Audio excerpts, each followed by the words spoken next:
Hey guys, Cole from Egress Effects here. I wanted to do another demo video for the CASIO MT-240. This keyboard has a lot of bends going on. It's got 33 different data points as well as a couple points that do video output. A lot of the data points did video output, but they were pretty similar. I found 2 points that do different audio responsive glitchiness. As you can see, one's on the TV right now. We'll get to that in a moment. First off, I kind of wanted to go over the MT-240 and how to data bend keyboards such as the Casios, Yamahas, etc. This is very similar to the SK1. As you can see in Reed Goslin's book, all the data points are easily patchable or bendable to each other and other points as well. So when you open up a keyboard and you see a bunch of ICs, you're going to see a microprocessor and then a through-hole larger IC, like this one on screen is the HN62404. This is the main brain of the MT-240, and as you can see, if you screenshot or zoom in, look up this data sheet, there's 33 address and data points combined. Now those address and data points are what make the glitches. Back in the day,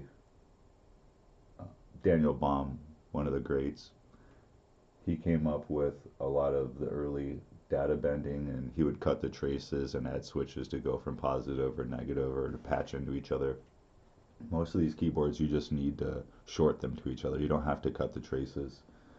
Kind of mentioned this in the Avenue 3 demo. But this is the actual data sheet for the HN62404. And so I used all 33 points except for, which one is that? 24, the A1 to D6, whatever point. There's a couple that are no-go.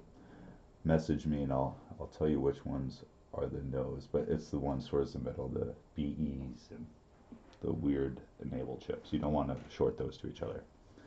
You can short all these data points to each other. You can short them to positive 5 volt, or you can short them to ground. And that's what I've done in this scenario. But when you open up a keyboard, you're going to look for the chip names and you're going to look up the data sheets. This is the easiest way to do these type of bends.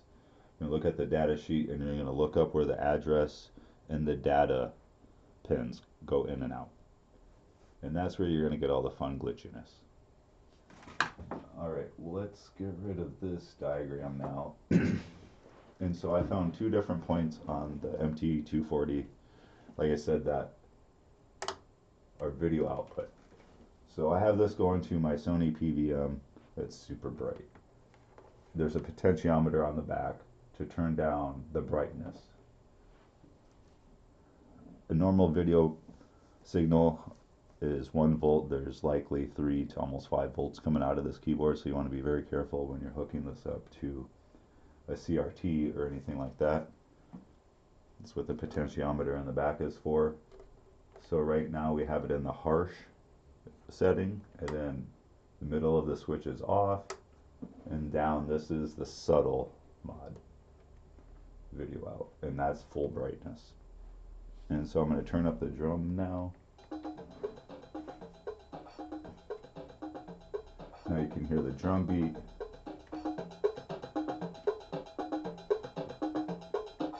And we have a video output. So that's the subtle signal, and that's the harsh. And so as you can see, you get completely different video output modes. I'm going to turn down the brightness just a little bit. It seems a little too bright.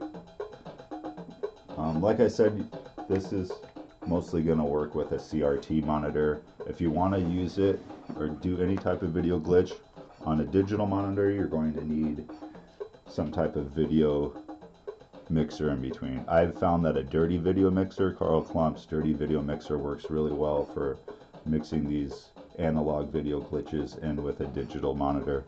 And then you can also use a second video signal that's color, then you'll get different variances of vibrance and colors out of these glitches. Not much, but some.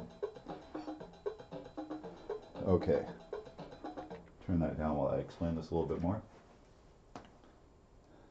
Each one of these rotary switches here is connected to 11 points. So there's 33 address and data pins. We got 33 points on these. Each rotary switch has a corresponding pot, and each pot has 2 patch jacks up on top, either for lug 1 or lug 3. The center lug is connected to each one of these banks.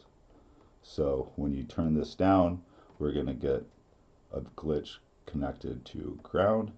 Turn it the other direction, we're going to get connected to plus 5 volts. So let's listen and see what that sounds like. So here's our normal drum sound. So we get a little subtle glitch there. Let's go in the ground.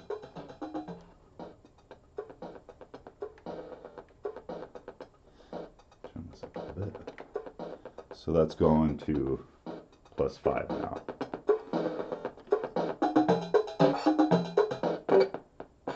Sorry about the brightness and the audio. I'm using a webcam and just trying to do the best I can with what I got here. So you can see we're switching between 2 different glitches. And then we can also go through these points.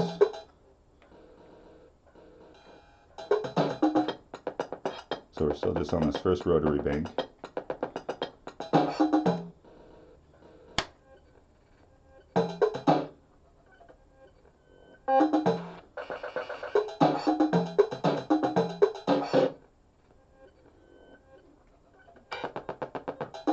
You can see each pot does something different. Each point on the rotary bank. Each one of these beats is going to sound different on each one of the banks, as well as each of the tones of the keyboard. So you're going to get different tones out of the keys, random glitchy noises. Sometimes they repeat.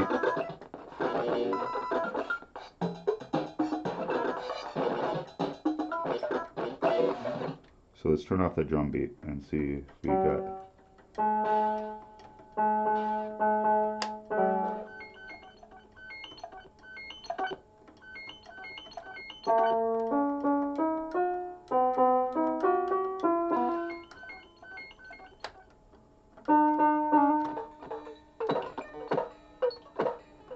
So you get really weird sounds when you start mixing these data points together, and the tones get all weird. And each tone is going to be different, whether what key responds to what it does. It's very experimental.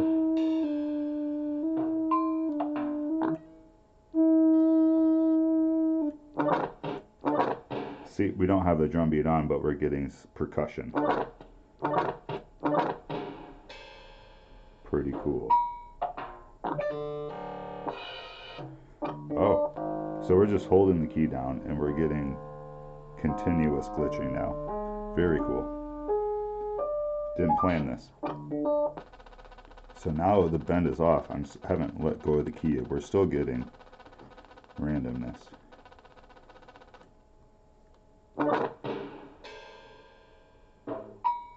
Really cool. So that's the flute sound.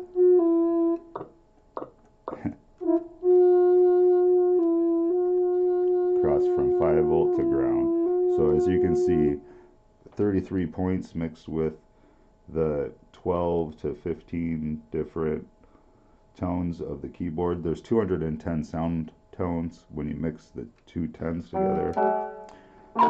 You get so much out of this.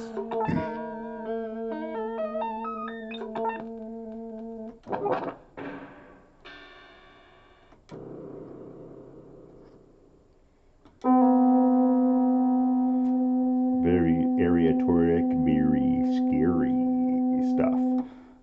Let's go back to the drum beat again.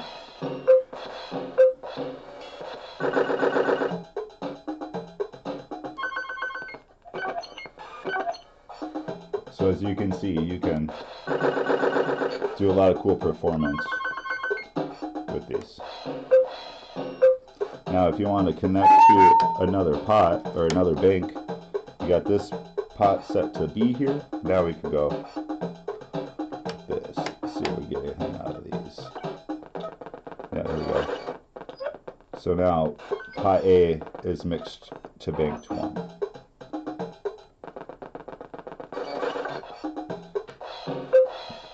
That's bank 1 to ground, bank 1 to bank 2. So we can switch, get different things.